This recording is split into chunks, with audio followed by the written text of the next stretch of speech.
Bien, buenas tardes. Me voy a presentar a la profesora Maya Trucha. Maya es alumna de la escuela. Ella empezó a estudiar en la universidad de nosotros a través de la televisión del año 2000. Estábamos haciendo un programa histórico de las generaciones. Y se tituló más o menos por ahí por el 2006. Trabajó un tiempo aquí en Quillota en la empresa de Magda en ese tiempo, una empresa de investigación y desarrollo. Francisco Berezal y Magda fue la profesora nuestra y durante ese tiempo todavía estaban haciendo clases acá, pero como profesora de persistente. Hacían el curso de persistente. Y además empezó a trabajar en esa empresa, estuvo como 3 años más o menos. Y después se fue a Estados Unidos a hacer un doctorado en Cornell, hizo un doctorado en Italia, en el laboratorio de Ian Merwin. Trabajó en cubiertas vegetales para huertos de manzana y también hizo ensayos aquí en Quillota en cubiertas vegetales de pasto, en huertos de pasto para corregir de la erosión del suelo. Después de terminar el doctorado, Maya decidió quedarse en Estados Unidos, formó familia allá, tenía también unas raíces con sus lazos familiares y se fue a trabajar a Colorado State. Y estuvo ahí un par de años y después pasó de Colorado State a la Universidad donde estaba en Wisconsin. Y en Wisconsin la contrataron para este cargo de agricultura y trabaja en 2 cultivos, en Cranberry y en Lee. Y nos va a destacarla sobre los campos. Gracias, Eduardo. Un gusto estar de vuelta en la escuela, un placer, un honor estar de vuelta en la escuela.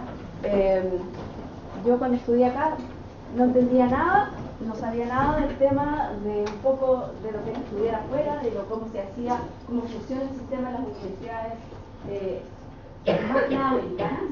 Y bueno, yo me fui, como decía, a hacer el doctorado ya, y una vez que ya me empezó a gustar mucho el tema de la investigación. Estando acá, nosotros en ese tiempo teníamos que hacer la tesis, era un año, hacíamos 5 años de clase más un año de tesis, y como que me empezó a gustar un poco el tema de la investigación, era un tema bastante interesante y trabajé un poco con la investigación muy aplicada, pero después cuando empecé a hacer mi doctorado realmente me di cuenta que mi pasión era hacer investigación, que era lo que más me gustaba, y ahora como profesora hago un poco de todo como profesora. El profesor en Estados Unidos hace clases, también hacen investigación igual que acá, pero también tienen un servicio, porque la universidad que trabaja es una universidad estatal, en la cual los fondos para esa universidad son los impuestos que paga la gente del estado de Wisconsin, y parte de mi trabajo, parte de mi responsabilidad de mi trabajo es que yo le tengo que dar asesoría a los productores, porque esos productores son ciudadanos del estado de Wisconsin, pagan impuestos, y ese dinero paga supuestamente parte de mi salario, por lo tanto yo tengo que ayudarlos a ellos.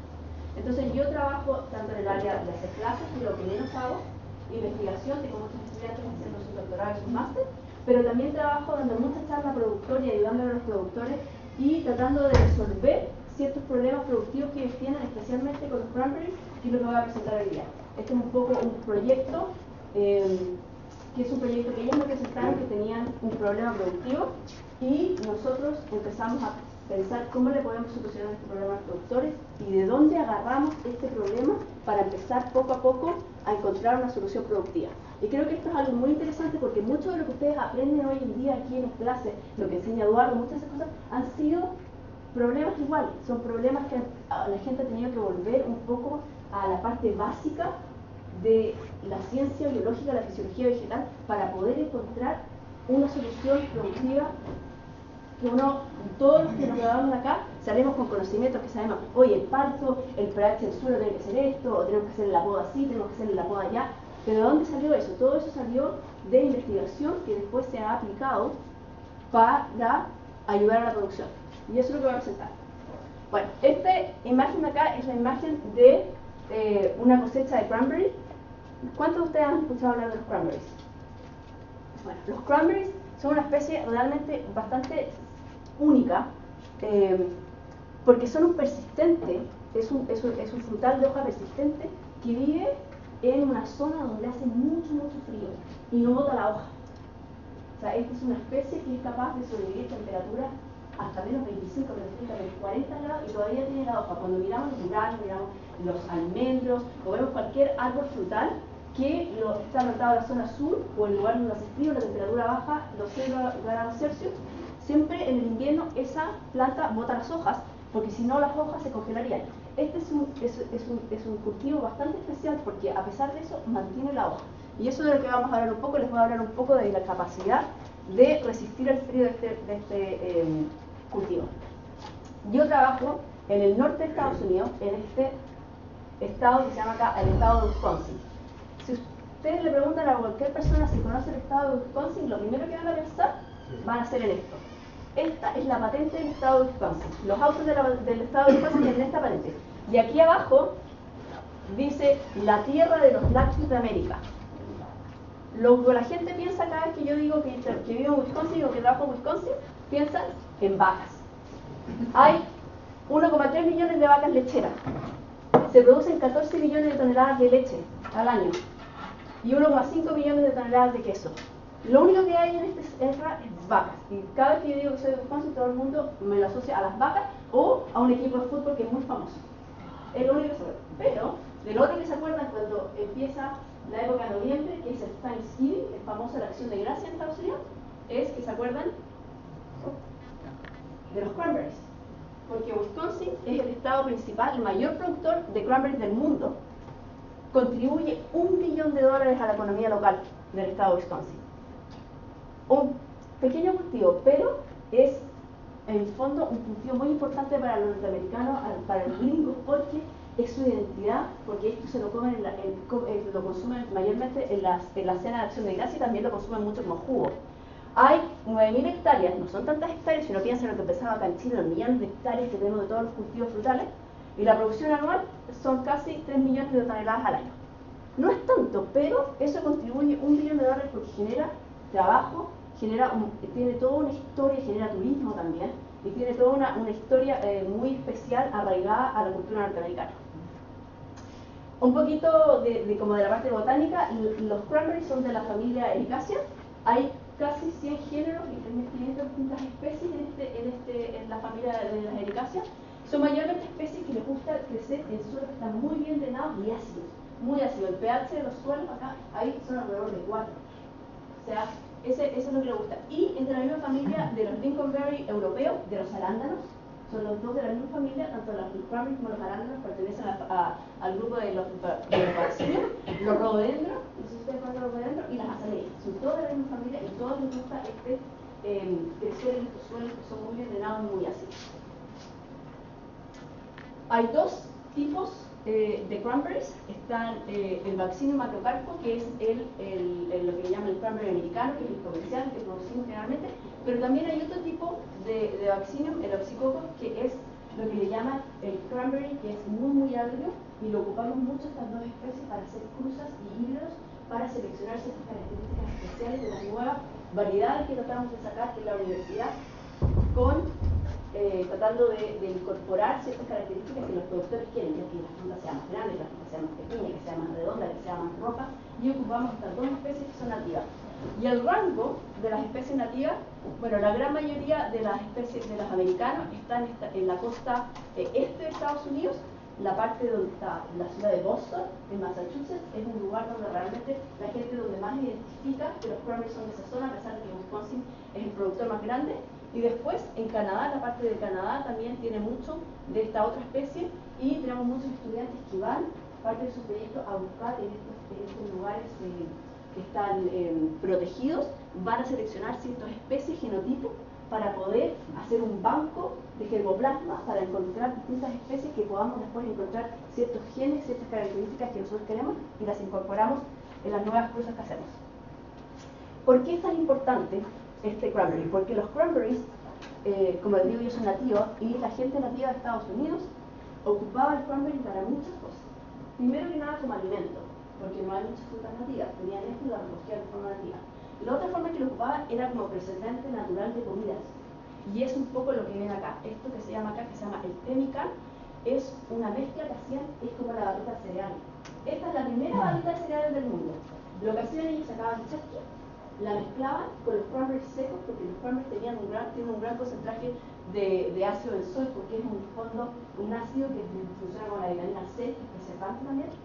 y mezclaban todo esto, lo dejaban secar y hacían unas barritas y con eso pasaban el invierno, comiendo algo que tenía alto contenido de vitamina, que ayudaba a preservar la carne, y juntaban todo esto y hacían estas bolitas de carne que se ven acá, y las ocupaban y comían, y hasta el día de hoy uno puede encontrar este tipo de productos. Pero esto era lo que comía la gente nativa ahí, y también lo ocupaban como medicina, lo ocupaban para teñir las telas, y lo ocupaban como símbolo de paz en sus ceremonias. O sea, tenía una cantidad de atributos increíble porque no hay muchos frutos que son nativos de esta zona.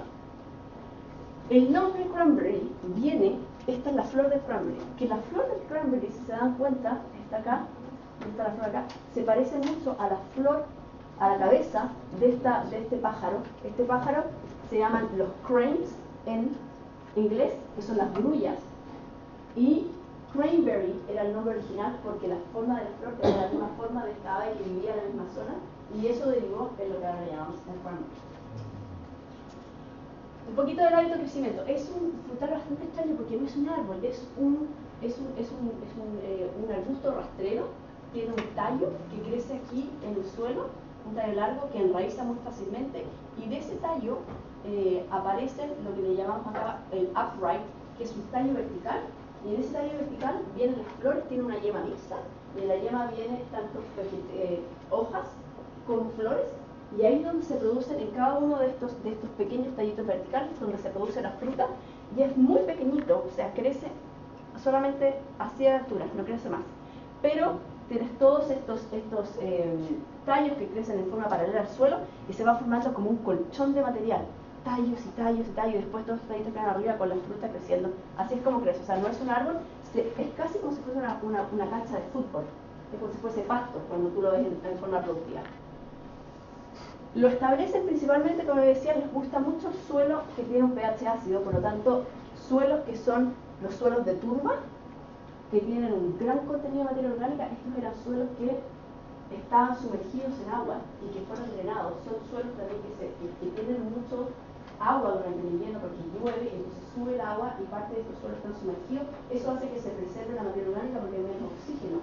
Pero una vez que tú los drenas, esa materia orgánica se empieza a consumir y empieza a emitir CO2, por lo tanto también tiene un poco de complicación ese tema, pero en este tipo de suelos con mucha materia orgánica les encanta crecer a los cranberries, pero también los productores se dieron cuenta que crecen muy bien si tú ocupas un sustrato como arena.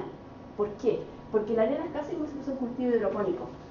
Todo lo que le metes lo consume, sabes perfectamente cuántos fertilizantes le estás echando y puedes utilizar el agua y controlar cómo entra el agua, cómo sale el agua, cómo la drenas. Puedes controlar muy bien todas esos factores, y a los productores les gusta mucho ocupar arena, y la gran mayoría de la producción de cranberry ahora se produce en arena pura que es nativa de esa misma zona. De hecho, hay tanta arena cranberry que la venden y la exportan para hacer el fracking, para sacar el petróleo y para sacar el gas. La exportan y la sacan de esta zona porque ahí está esa arena, que es una arena muy fina, muy pura, y que la ocupamos también para producir cranberries.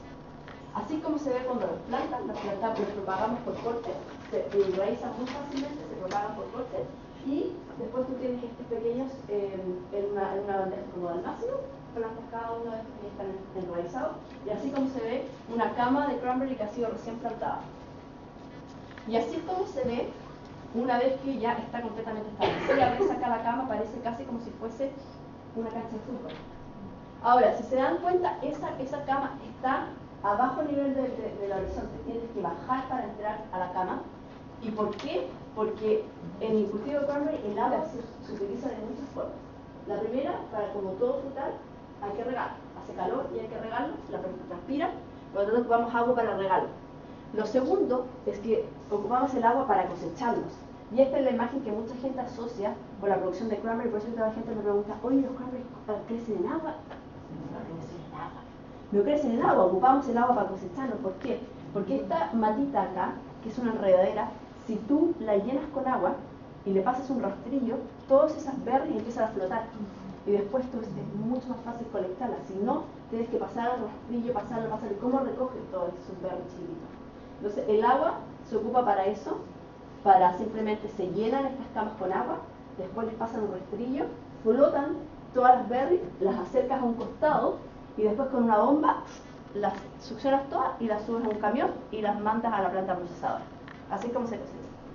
La otra forma que ocupamos el agua es para el control de heladas. ¿Por qué? Y aquí está.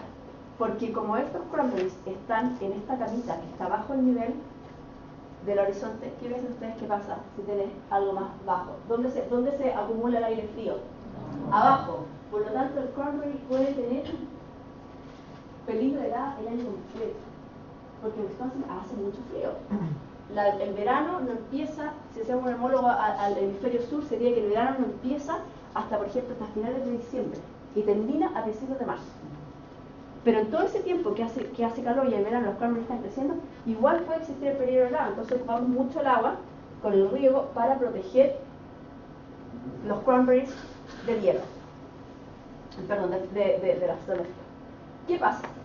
Que como hace tanto frío, en el invierno, cuando las temperaturas pueden bajar a menos 40, a veces hasta menos 60 por el viento, lo que encontraron los productores, que son muy ingeniosos y muchas de estas cosas han salido de los productores, es que descubrieron que si llenaban estas capas con agua y producían hielo, la planta quedaba encapsulada en hielo, porque se produce así, como ven acá, esto es en la mitad del invierno, acá cortamos con una motosierra, acá ves el hielo y acá abajo están las plantas.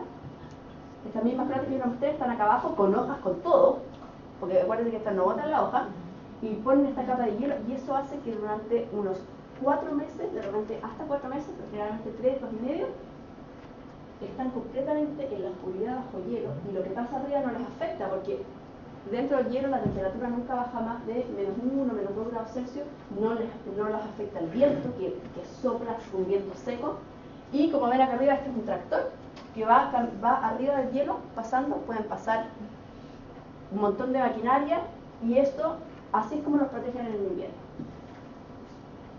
Acá es la problemática que tenemos. Entonces cuando yo llegué y me empiezan a contar todas estas cosas, y yo no había visto un cranberry en mi vida, ¿qué voy a hacer? Entonces empezamos a visitar, a preguntar, y me empiezan a preguntar, y dicen, mira, el problema que tenemos es que con el calentamiento global, de repente nos caen unas heladas antes de que podamos hacer el hielo y se nos queman todas las plantas. Y cuando llega la primavera, esto le pasa a las yemas, están completamente negras, necróticas, se quemaron, se hizo hielo dentro del tejido, rompieron todas las células, todo el contenido intracelular se salió y se me muere el tejido y no tengo flores, no tengo producción. Me decían que lo que les pasaba antes no era un problema porque ellos llenaban esas camas con agua, las hacían hielo, perfecto, pasaban el invierno, el hielo se derretía como ven acá y no tenían ningún problema. Pero me decían, en el invierno y en el otoño no alcanzamos a hacer hielo muchas veces y tenemos que llenar las camas con agua y sacarles el agua, porque si las dejas sumergidas en agua, las plantas se mueren, porque las plantas necesitan respirar, por lo tanto puedes sumergirlas un poco, un par de días, pero tienes que drenarlas. Y estaban constantemente, ponle agua, sácale agua, ponle agua, sácale. Y eso es tiempo, agua, la bomba, tienen que estar con las bombas metiendo en el agua. Entonces ellos me decían, ¿cómo podemos encontrar alguna forma para saber cuánto frío pueden resistir esas yemas en cierta época del año, para yo decir, ok, no voy a controlar esta vez, voy a dejar que pase la noche de frío porque ya sabemos que pueden resistir menos 5 grados, menos 10 grados. Y cuando haga frío y yo sé que va a venir una noche muy muy helada, voy a proteger hasta que llegue el minuto en que yo pueda hacer el hielo. Porque para hacer este volumen de hielo, la temperatura tiene que bajar, tienes que congelar metros y metros cúbicos de agua, o sea, la temperatura realmente tiene que estar muy helada para poder hacer esa cubierta protectora. Y lo que nos pasa ahora con el calentamiento global es que el hielo se nos derrite muy temprano en la primavera y la temperatura vuelve a bajar. Y ahí la temperatura no es tan fría para hacer más hielo, pero es suficientemente fría para dañarnos las yemas con las flores que vienen. Entonces, la pregunta que me pusieron los productores apenas llegué, que me dijeron, ¿cómo podemos evaluar el nivel de tolerancia a temperaturas extremas de las yemas de los cranberries? ¿Cómo podemos saber cuánto son capaces de resistir? ¿Qué hicimos? La primera, lo que les decía yo, dije, bueno, hay que volver un poco a lo básico. ¿Cómo lo mido? ¿Cómo empiezo a medir esto? Lo primero que empezamos a mirar, y perdónenme que algunas de estas láminas están en inglés, pero lo voy a traducir. Mira, lo primero que hicimos fue pensar, ¿cómo sobrevive el tejido a las temperaturas extremas? Sabemos que si se forma hielo dentro del tejido, el hielo va a romper las células va a romper la membrana celular y se me van a morir. El contenido dentro de la célula se me va a salir, la célula se me va a morir y el tejido se me va a morir. Entonces, hay dos, si lo simplificamos, muy básicamente, hay dos formas en que los tejidos pueden soportar esta temperatura extrema. Una es tolerar la presencia de hielo en el espacio extracelular. Y si ves acá, esta es una célula común y corriente. La temperatura está sobre 0 grados, pero cuando empiezas a bajar la temperatura, bajo el punto de congelamiento, el hielo se empieza a formar en el espacio extracelular, entre las células, y lo que hace la célula acá, se empieza a deshidratar. ¿Por qué? Porque si concentramos los solutos, ¿qué va a pasar con el punto de congelamiento? Va a bajar. Por lo tanto, si tengo una célula que tiene mucha concentración de azúcar y mucho soluto muy concentrado, esa agua no se va a congelar a -1, se me va a congelar a -5. Entonces las células se empiezan a deshidratar. ¿Qué pasa cuando se recupera esa célula? Cuando ya la temperatura empieza a subir. Hay dos posibilidades. Una, que es lo que muestra acá, es que la célula está tan deshidratada que no se puede reconstituir y queda dañada. O la posibilidad de que la célula puede volver a incorporar suficiente líquido y volver al turgor que necesita y volver a hacer funcionar completamente. Lo otro que nos puede pasar es que a pesar de que la célula se deshidrate, la temperatura baja tanto que no hay ninguna posibilidad, se va a congelar igual. Que es lo que pasa cuando yo digo cuando hace menos 40 grados. Entonces, esa es la estrategia de tolerar el hielo. Ahora, está también la estrategia de evitar la producción de hielo. En este caso, la célula, aunque la temperatura baja a niveles menores del punto de congelamiento, cuando la temperatura está en -5, -6, -7, el agua dentro de la célula todavía se mantiene líquida. Ahora, este sistema solamente funciona hasta cierto punto, porque el agua se autoproduce hielo, se autonuclea a temperaturas -40 Celsius. A -40 Celsius se forma hielo sí o sí, no hay nada que pueda hacer. Voy a explicar un poco más este sistema, que es el sistema de cómo son capaces estas células de mantener dentro el contenido celular líquido a temperaturas bajo el punto de congelamiento. ¿Qué es lo que pasa acá? Cuando nosotros pensamos en hielo y agua, sabemos que el hielo se transforma en agua cuando la temperatura es sobre 0, ¿cierto? Ahora, ¿el agua se transforma en hielo cuando la temperatura está bajo 0? No necesariamente. O sea, para este lado de la ecuación, hielo-agua, la temperatura es sobre 0, pero de agua a hielo no necesariamente la temperatura tiene que estar bajo 0. Ahí tenemos una molécula de agua. Esta agua puede estar líquida hasta un punto de -40.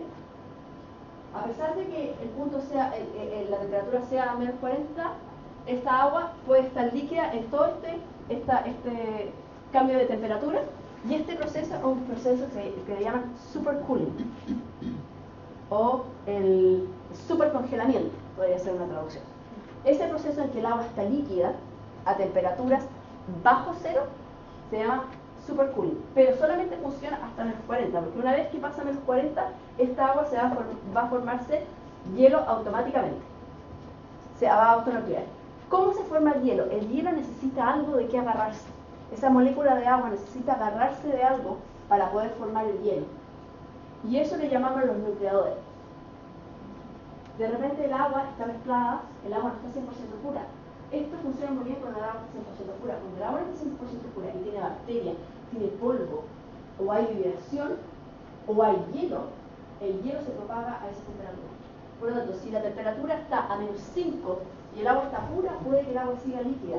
Pero si la temperatura está a -10 y yo le pongo unas bacterias o le pongo un poco de polvo, esa agua automáticamente va a producir hielo y el hielo se va a propagar a una velocidad increíble, súper rápido. Si yo esa agua la tengo helada, líquida, y le pongo un pedazo de hielo, el hielo se va a propagar nuevamente rápidamente y va a romper todo el tejido.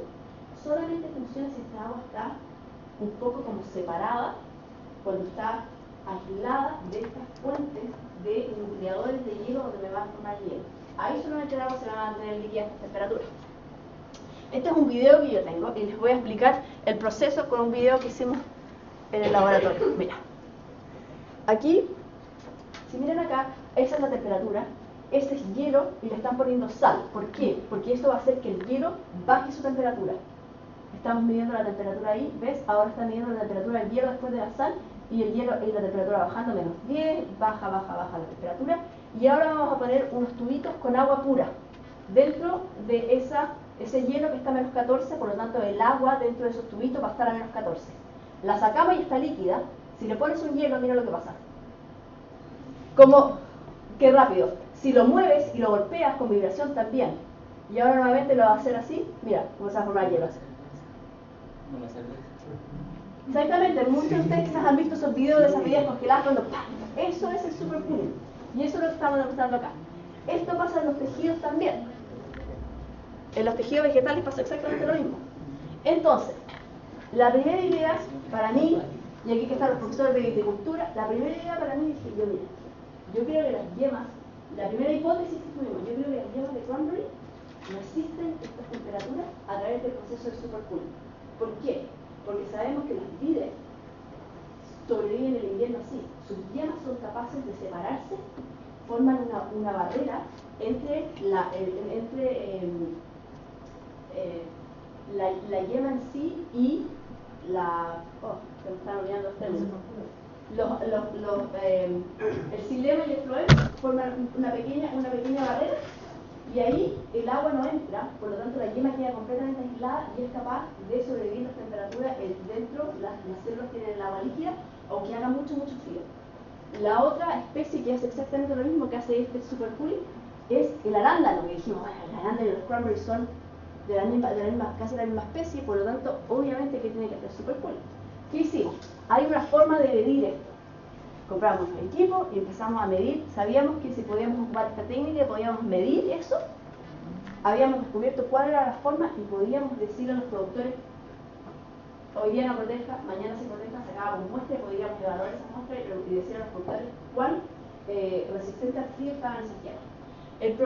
El sistema que ocupamos para medirlo se llama el DTA, que es un sistema de análisis de diferencia termal, o sea, Differential Thermal Analysis, y eso es lo que ocupamos, y realmente lo que hace esta maquinita, estas plaquitas acá, son plaquitas que son capaces de medir cambios de temperatura. Por lo tanto, cuando el tejido extracelular que no estaba protegido se congela, va a liberar energía, porque cuando el agua se congela, libera energía, y cuando el tejido que estaba dentro protegido se congela, iba a liberar otro flash, otro pulso de calor. Y somos capaces de medir eso. Acá están las yemitas de cranberry, que son lo más difícil de trabajar porque miden como 2 milímetros. Son súper chiquititas. Y todo esto lo diseñaron con las yemas de las vides, que son gigantes. Entonces, ya era un sistema muy complicado para medirlo. Empezamos a medir esto, y esto es un poco lo que yo les decía. Aquí y acá abajo está la temperatura en Celsius, y acá está el voltaje, medimos esto con voltaje. Entonces, estos pics de temperatura es cuando el agua extracelular que no estaba protegida se congela, el agua que no hacía supercooling, y estos puntos chiquititos que ven acá es cuando la yema de la parte interior se congelaba. Entonces tú podías decir, bueno, mira, estas yemas que medimos, sabemos que si hacemos un promedio, sacamos la media, le decían a los productores, mire, si va a ser menos de menos 15, usted llene la cama con agua porque se le van a morir todas las plantas. Y mire, empezamos, y empezamos a probar, y empezamos a probar, y empezamos a probar, y empezamos a probar, y empezamos a probar, y no veíamos nada. Nada, solamente lo único que veíamos era cuando el agua extracelular, que no estaba protegida, se congelaba. Y cuando mirábamos qué pasaba después de que sometíamos las yemas en esos experimentos a mucho frío, cuando la yema la abríamos, veíamos que todavía la parte interna de la yema estaba verde. Decía, ¿cómo puede ser posible si bajaba unos 40? ¿Cómo puede ser posible que esto todavía esté verde? Y lo otro era que yo les dije, les mostré un video, cuando el hielo se propaga, cuando existe el proceso de supercooling, el hielo se propaga por todas partes súper rápido. Y ese patrón de daño no se parece en lo absoluto a lo que vemos acá.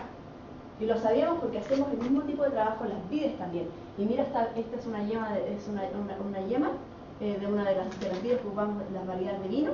Está completamente quemada.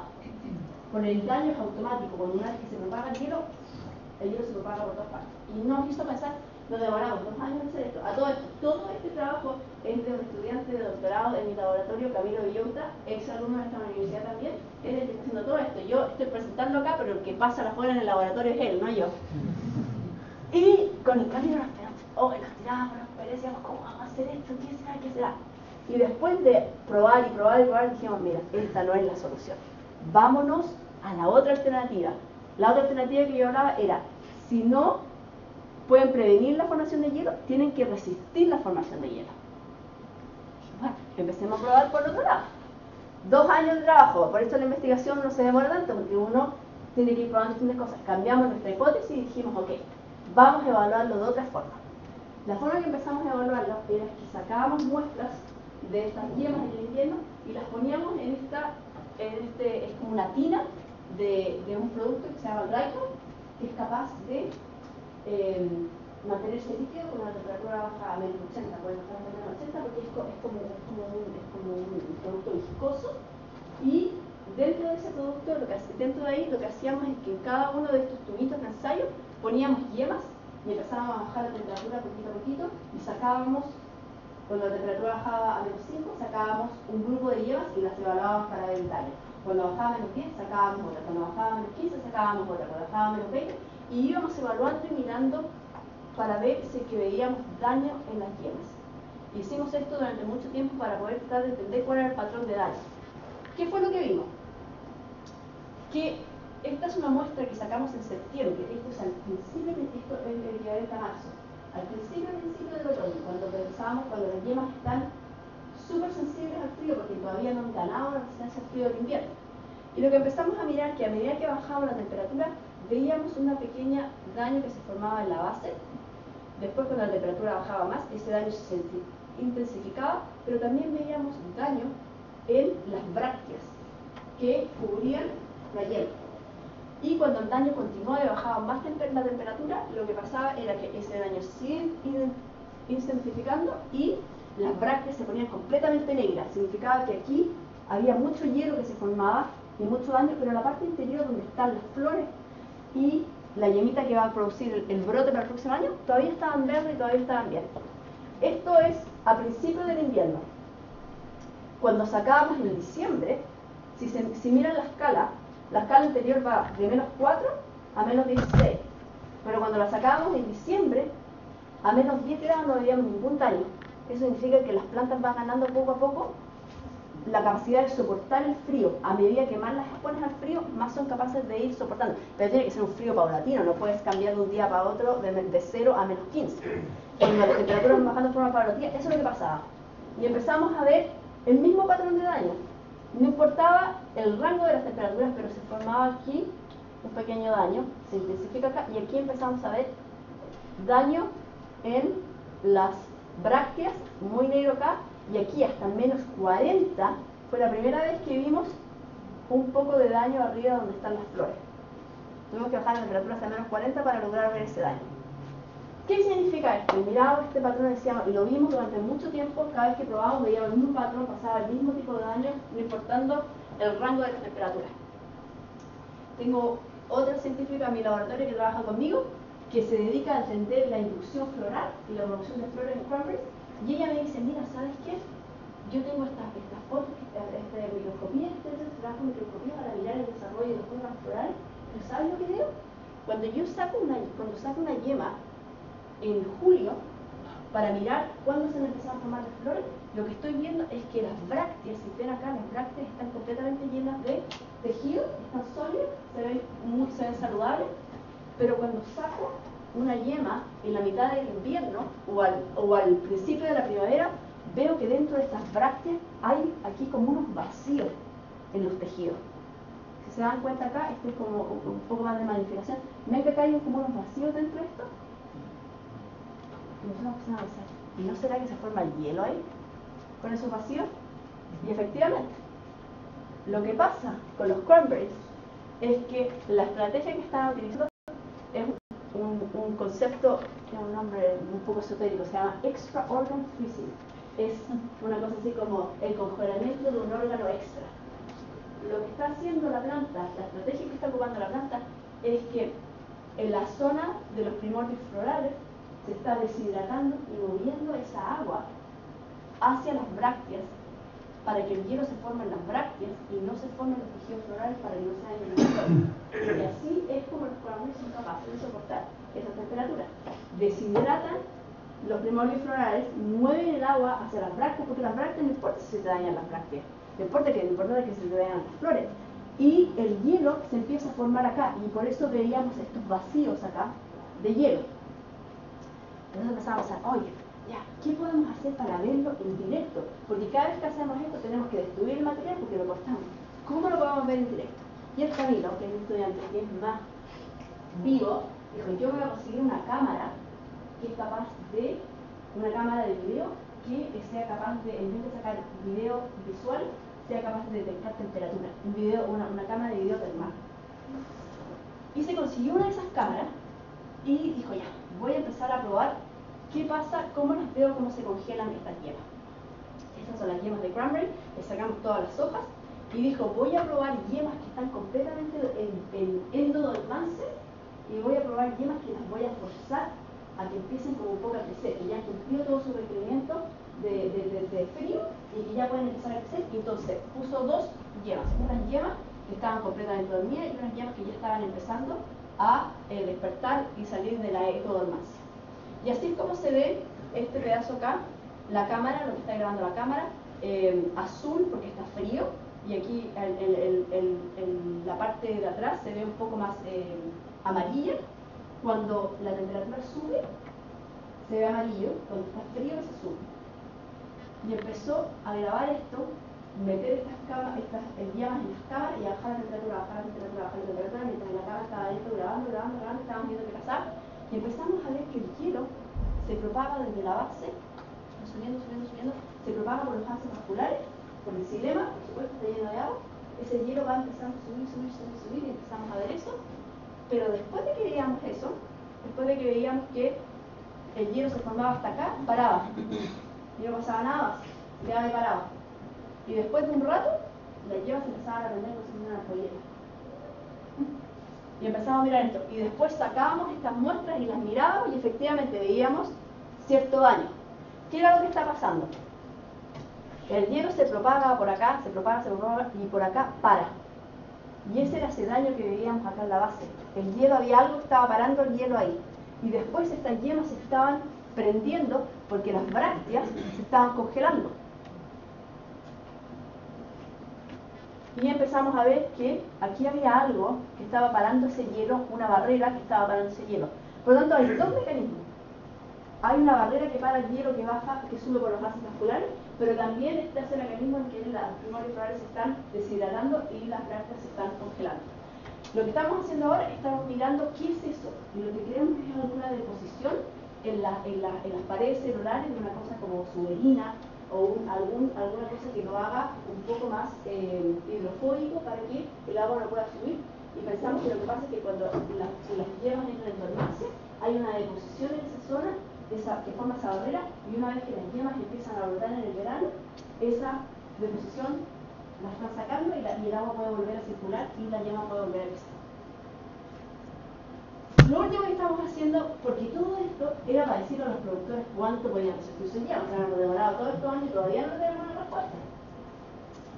Pero lo que hacemos ahora es que parte de ya como sabemos cuál es el mecanismo y entendemos cuál es el mecanismo, lo que hacemos es les explicamos a los productores cuáles eran los distintos tipos de daños que ellos podían ver.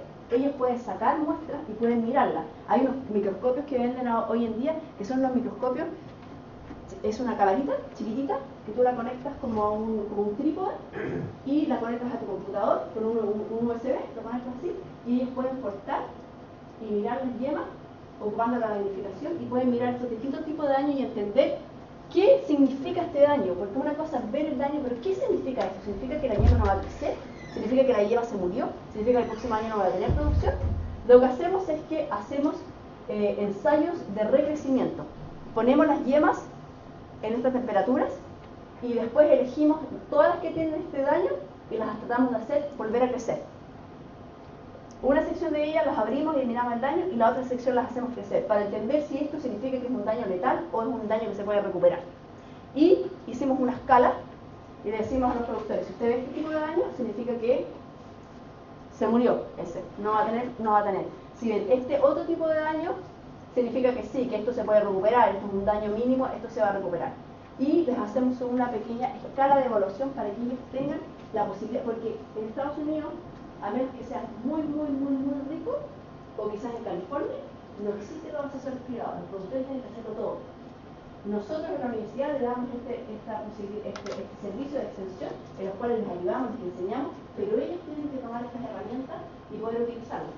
Y a través de esto lo que vamos a hacer ahora, vamos a hacer un boletín de extensión, en los cuales ellos pueden tener este boletín y ocupar esto y entender cómo funciona y entender cómo evaluarlo. Y eso es parte del trabajo que nos ha tomado casi unos 3 años en tratar de desarrollar. Todavía nos queda mucho más, vamos a seguir desarrollando este tema, pero en un resumen, fuimos capaces de entender cómo sobrevivir en las llevas de los cranberries al estrés por congelamiento, que es tolerar el hielo más que evitar la formación de hielo. Y finalmente, la pregunta que teníamos, ¿cómo podemos utilizar este conocimiento para la recomendación a los productores? Lo que estaba diciendo yo, esto lo vamos a traducir en un manual para que los productores puedan tener esto en su base de conocimiento, tanto como saben de control de plaga, de distribución de plaga, pueden ocupar esto porque para ellos es un problema importante en la producción. Y eso es parte de los servicios que nosotros realizamos y cómo extrapolamos un experimento muy básico que tiene que ver con agua, con congelamiento, con temas biológicos, con temas de fisiología, a algo aplicado, que es lo más importante, cómo podemos aplicar estos conocimientos. Ya, finalmente, agradecimiento a toda la gente que trabaja conmigo. Esto, yo no hago nada de esto, yo nunca vengo al laboratorio, cuando voy al laboratorio me echan porque dicen que no sé dónde está nada. Mi estudiante Camilo, que es el graduado de acá, el resto de mis estudiantes y la gente, mi apoyo técnico y más el apoyo que tengo en los huertos y en los huertos de cranberry, la gente que me ayuda ahí, los productores que nos financian un poco de esto. Y con eso, le van a preguntar todos si no puedo. Preguntas. Tengo por un par de preguntas. Entiendo que hay un grupo que tiene que salir a terreno, así que vamos a tratar de hacer dos o tres preguntas bien puntuales y cerramos una gira de